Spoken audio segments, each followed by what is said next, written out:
Half a day, I am Hawk, and you are watching In the Mix. In the Mix.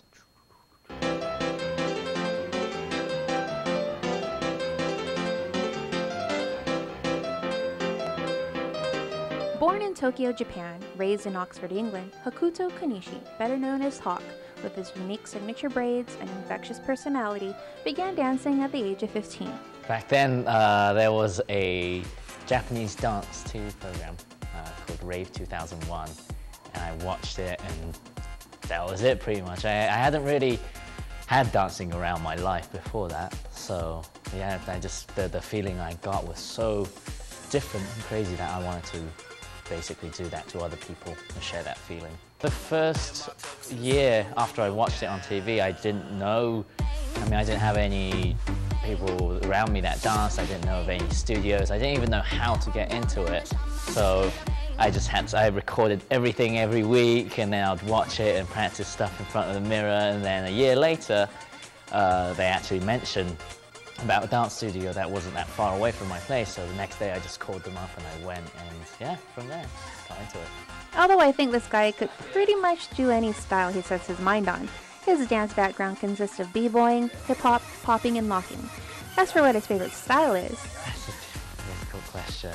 I think, in terms of styles, I like to mix up different things, because I like the dynamics of breaking, and I like the intricacy and the details that popping has, and the groove and the funk, the locking, and then there's good things about choreo, and I think just because of the way I grew up, it was kind of like that too, that I tend to do that with my dancing. He says one of his favorite styles consists of using his hands to play puzzle games. He says he likes to mix many different dance moves together for a unique outcome. When I asked him where he draws inspiration from... Question. I actually draw inspiration from pretty much everything. It could be a good music that I hear, it could trigger something, or it could even be a nice building or some artwork. It could be like the patterns on the wall, or it could even be a certain movement that animals do, or even people, mannerisms. So honestly, there's hints and clues everywhere around the world, that it's actually really fun when you get in the habit of trying to pick it out and like using it in your own way. When it came to So You Think You Can Dance, Hawk says he was prompted by his best friend Ryan, who also auditioned for the show. He just dragged me, it was like 5 o'clock in the morning, and that was actually a couple of days before I was going to go back to Japan for good. And he told me about this audition, and I really didn't want to go because even if I did make it, I'll be going back to Japan anyway. So I was like, oh, but I ended up going, and that year I didn't make it. The following year, he decided to take a stab at it again. That was a season where I got to the top 20, but they had to cut me and bring someone else back because I was only a student and I wasn't able to work for the company. So that kind of triggered something inside me. I was like, oh, I need to. That determination pushed him to focus on his academics and load up on classes to get his associate's degree. I was studying really hard, and then after I got my associate's degree, I was able to work for 1 year. So I was like, okay, finally I can focus on dancing. Well, you know what they say, third time's a charm. Not only making it onto the show, but being one of 12 finalists. Recalling his time on the show, he admits one week challenged him. The ballroom dances were definitely a challenge for me. We did the waltz and the samba, and it was all these techniques that I didn't even know, and it's not like the style I do where you can sort of play it off with character, like the waltz. If you mess up, you're just wrong, you can't really play it off.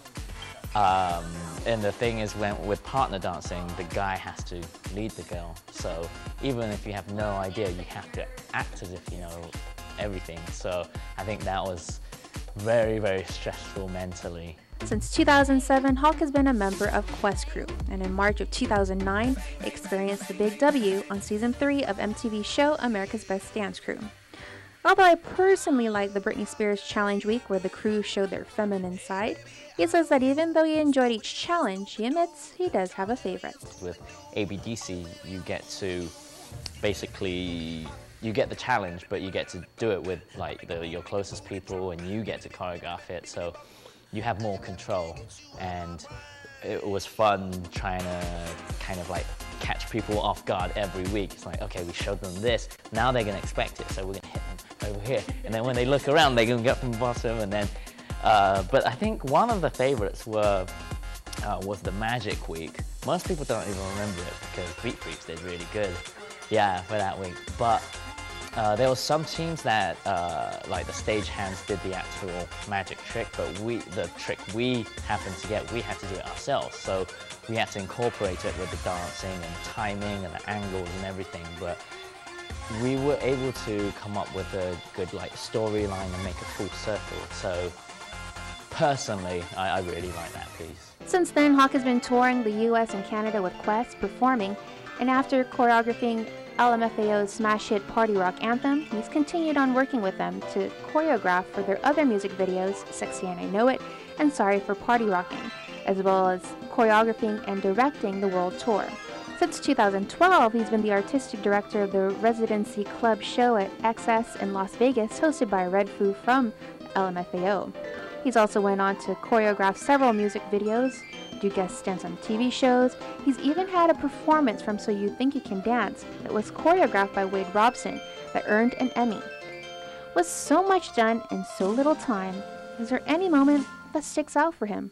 I think it's definitely a fortunate thing that there has been so many moments, amazing moments, to the point that I can't actually specify one. I feel like it's been a crazy roller coaster ride for the past, I don't even know how many years, 7, 8 years. And of course, when we won the Emmys for The Flower and the Hummingbird with Wade, that was just a crazy experience. And the fact that I was in it, it's very surreal to this day. And we performed, Quest Crew got to perform with Usher.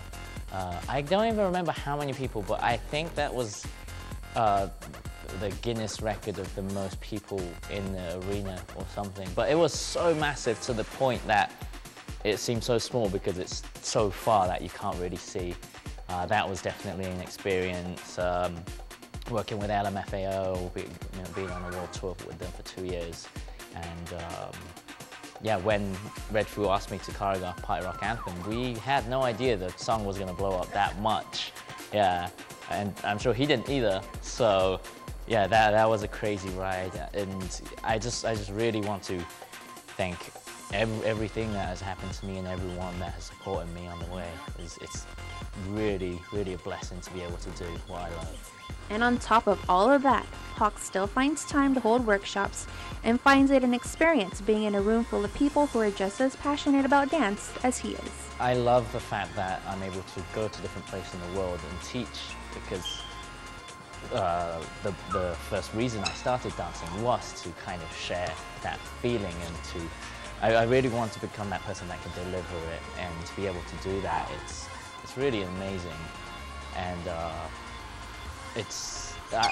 I like to usually talk to them too after class, and a lot of them they're like, oh, I don't have studios around, we don't have competitions and all this. But with the internet now, and there's so much information, that there's really not an excuse, and I'm not even from America, but I quit my school in Japan. I went there, and I was lucky enough to make it a profession. But if you really want it, I really believe that you're the only person that's going to give up and run away from it. So it's not easy. It takes a lot of hard work and time and effort. But if you really believe in it, I would really want to tell them to just go for it. I mean, you only live once.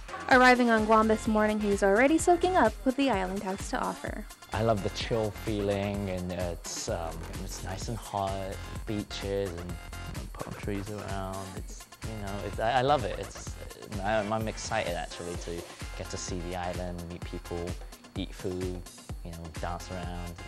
Yeah, just a little bit. Yeah, my Instagram has a lot of food. And of course, none of this would be possible without some great people. First of all, give a massive shout out to the Talent Box for bringing me out here. I've always wanted to come, so finally we made it true. And I want to give a big shout out to KUAM and Nissan Rent-A-Car. And a big thank you to Luis Rivera from the Tamooning.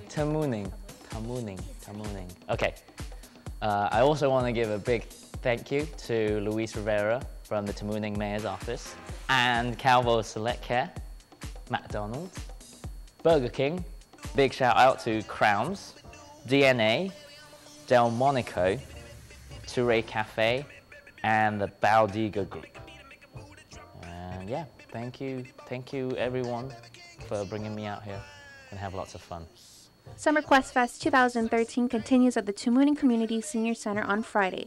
Joe Breezy Cruz will lead the class from 4 to 5 p.m. with Hawk instructing from 4 to 6. Now we should note these classes are for kids 7 to 10 years old. However, classes from 6 p.m. to 9 p.m. are for the older students. Hawk's portion of instruction starts at 8 p.m. And finally on Sunday, the 18th, is the big show at the Holiday Resort and Spa. The Hawk Showcase and B-Boy Best Crew Battle goes down from 4 to 9 p.m. Now for more information, you can call the Talent Box at 475-T-Box. That's 475-8269. This is Hawk from Quest Crew. I'll see you there.